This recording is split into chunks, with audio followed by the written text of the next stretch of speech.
Hello my dear friends, आज हम पढ़ने वाले वर्कशीट नंबर 69 साइंस की जीव जनन क्यों करते हैं।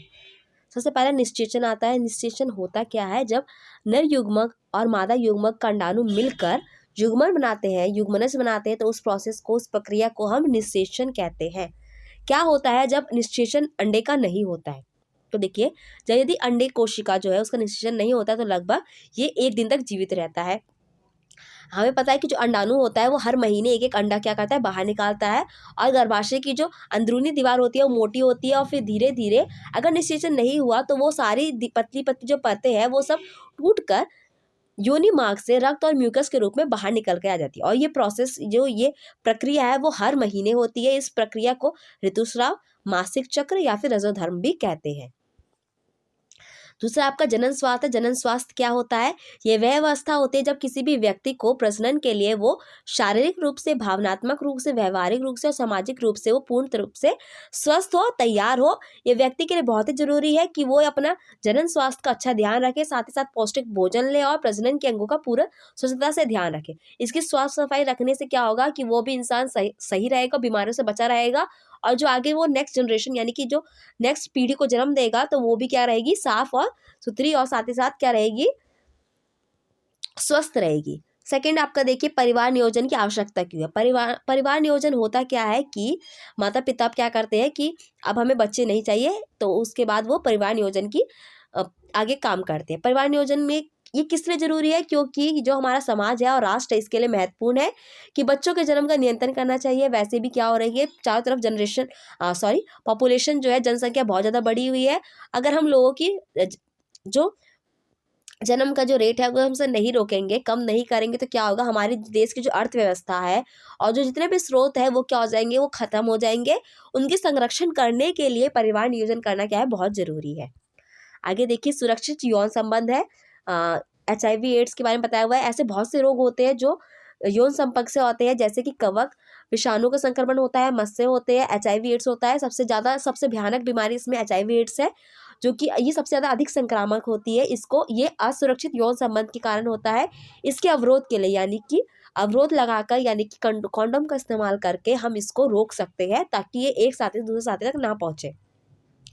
जो HIV एड्स होता है वो सबसे खतरनाक होता है। अगर किसी इंसान को HIV एड्स हो जाए तो वो पूरी ज़िंदगी भर के लिए उसका जो इम्यून सिस्टम होता है, जो रोगाणु से लड़ने वाली जो क्षमता होती है, वो पूरी तरह से खत्म हो जाती है और वो हमेशा बीमार ही रहता है। आखिर देखिए, परिवार नियोजन के कुछ उपाय है। पहला है यांत्रिक अवरोध। यांत्रिक अवरोध क्या होता है? ये क्या करता है, नर शुक्राणु और अंड कोशिका के बीच नहीं पहुंचने पाता है और साथ ही साथ ही उनके बीच में क्या करता है, अवरोध पैदा करता है। एग्जाम्पल इसका है कॉन्डोम। सेकेंड, आपका हार्मोन के संतुलन में परिवर्तन करने से भी क्या होता है, परिवार नियोजन कर सकते हैं। इसका एग्जाम्पल है आपका गर्भ निरोधक गोलियां और साथ साथ इंजेक्शन। इसके इस्तेमाल से क्या होता है, ये हार्मोन के संतुलन को क्या करता है, ऊपर नीचे कर देता है। जैसे जो महिलाएं होती है गर्भ निरोधक गोले लेती है, उसमें एस्ट्रोजन और प्रोजेस्टेरोन होता है। ये अंडे का निषेचन करने को से रोक देता है, ठीक है। लेकिन अगर इसको लंबे समय तक इसका इस्तेमाल किया जाए तो ये शरीर के लिए हानिकारक होता है। थर्ड है आपका IUD, intrauterine device. Intrauterine device क्या होता है, मैं आपको बताती हूँ कि जो हमारा हमने पढ़ा था, हमने ये अंडाणु वगैरह सब पढ़ा था, तो इसमें क्या होता है, इसमें कॉपर टी इसका है इंट्रायूटेराइन डिवाइस। यहाँ पे कॉपर टी इसमें बॉडी में लगा दिया जाता है, जो कि क्या करता है, शुक्राणु को अंडाणु से तक पहुंचने से इसे रोक देता है, ठीक है। चौथा आपका है शल्य क्रिया। शल्य क्रिया का मतलब होता है किसी डॉक्टर के द्वारा ये प्रोसेस होता है। डॉक्टर क्या करता है, पुरुषों में शुक्र वाहिनी जो होती है उसकी अवरुद्ध कर दी जाती है, इसे वैसेक्टॉमी कहते हैं। और महिलाओं में इसमें ट्यूबेक्टोमी कहते हैं, जिसमें अंड वाहिनी को अवरुद्ध कर दिया जाता है। ये वाला पहले देखते हैं, वैसेक्टॉमी क्या होती है, हमने पढ़ा था। ये क्या होता है, वृषण होता है। वृषण के साथ हमने पढ़ा था जहाँ पे वेस्ट डिफरेंस होता है, शुक्र वाहिनी होती है। शुक्र वाहिनी जो क्या करती है, शुक्राणु को आगे लेके जाती है बाहर की तरफ। तो जो ये हमारी शुक्र वाहिनी है, इसी को ही काट के बांध दी जाती है, इसको वैसेक्टॉमी कहते हैं, ठीक है, ताकि शुक्राणु जो है बॉडी से बाहर ना निकले। सेकेंड है आपका ट्यूबेक्टॉमी। महिलाओं में क्या होती है, ट्यूबेक्टॉमी में जो ये हमारा अंडाशय है, अंडाशय के बाद यहाँ पर हमारी क्या थी, ये वाहिका थी, जिसको फैलोपियन ट्यूब या फिर अंडवाहिनी भी कहते हैं। तो यहाँ पर क्या होता है, यहाँ पर इस पे कट लगा दिए जाते हैं। कट लगाने के बाद इसे बांध दिया जाता है, ताकि जो भी अंडाणु है वो निकल कर यहाँ पर हमने पहले पढ़ा था कि यहीं पर क्या होता है, निषेचन होता है अंडाणु और शुक्राणु का, तो उस जगह कोई हटा दिया जाता है ताकि वहां पर कोई भी निषेचन ना हो। अब हम इसके क्वेश्चन आंसर पढ़ते हैं। आपका पहला क्वेश्चन कह रहा है निषेचन क्या होता है और क्या होता है जब अंडे का निषेचन नहीं होता है। देखिए आपका आंसर है इसका, निषेचन की प्रक्रिया क्या है, नर युग्मक शुक्राणु व मादा युग्मक अंडाणु का आपस में मिलकर युग्मनज बनाना, ये निषेचन कहलाता है। जब निषेचन नहीं होता है तब गर्भाशय की जो मोटी परत है वो टूटकर धीरे धीरे योनि मार्ग से रक्त व म्यूकस के रूप में शरीर से बाहर निकलती है। ठीक है।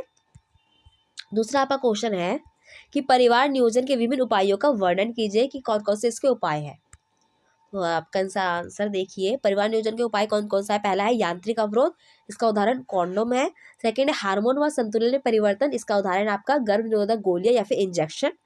थर्ड है आपका आयुधि इंट्रायूटेराइन डिवाइस, इसका एग्जाम्पल है कॉपर टी। ठीक है। चौथा है शल्य क्रिया जिसमें वैसेक्टोमी या ट्यूबेक्टोमी होती है। वैसेक्टोमी पुरुषों के लिए और ट्यूबेक्टोमी महिलाओं के लिए। तीसरा क्वेश्चन आपका कहता है रजोधर्म या मासिक चक्र किसे कहते हैं। देखिए थर्ड आपका है रजोधर्म, जब अंडाणु का निषेचन नहीं होता है तब गर्भाशय की जो मोटी परत होती है वो टूटकर म्यूकस के रूप में शरीर से बाहर निकलती है, इस प्रक्रिया को रजोधर्म कहते हैं और ये हर महीने होता है। फोर्थ है आपका जनन स्वास्थ्य क्यों महत्वपूर्ण है। ठीक है। तो ये स्वास्थ्य क्यों महत्वपूर्ण है, ये स्वास्थ्य इसलिए महत्वपूर्ण है कि कोई भी व्यक्ति जो है प्रजनन के लिए शारीरिक रूप से, भावनात्मक रूप से, व्यवहारिक रूप से और सामाजिक रूप से पूर्ण रूप से स्वस्थ और साथ ही साथ एक स्वस्थ पीढ़ी को जन्म दे सके, इसलिए जनन स्वास्थ्य जो है महत्वपूर्ण है। आगे देखते हैं हमारा फिफ्थ है HIV एड्स को के लिए कैसे बचाव किया जा सकता है। तो आपका इसका आंसर देखिए कि HIV एड्स जो होता है असुरक्षित यौन संबंध से फैलता है, इसके लिए यांत्रिक अवरोध यानी कॉन्डोम का इस्तेमाल या उपयोग किया जाना चाहिए। तो ये रोग क्या होगा, एक साथ दूसरे तक पहुंचने से इसे रोका जा सकता है। ठीक है। तो HIV एड्स जो है मैंने पहले बताया कि एक बहुत ही खतरनाक बीमारी है, अगर ये किसी इंसान को हो जाए तो उसकी पूरी ही जिंदगी भर तक ये उसके साथ रहता है और उसकी जितने भी रोगाणु से लड़ने की जो भी क्षमता होती है सारी खत्म हो जाती है। ओके फ्रेंड्स, यहाँ पे हमारा वीडियो कंप्लीट होता है। आई होप आपको वीडियो अच्छा लगा होगा, इसे लाइक कीजिए, कमेंट कीजिए, शेयर कीजिए। अभी वीडियोस देखने के लिए मेरे चैनल को सब्सक्राइब कीजिए। Thank you.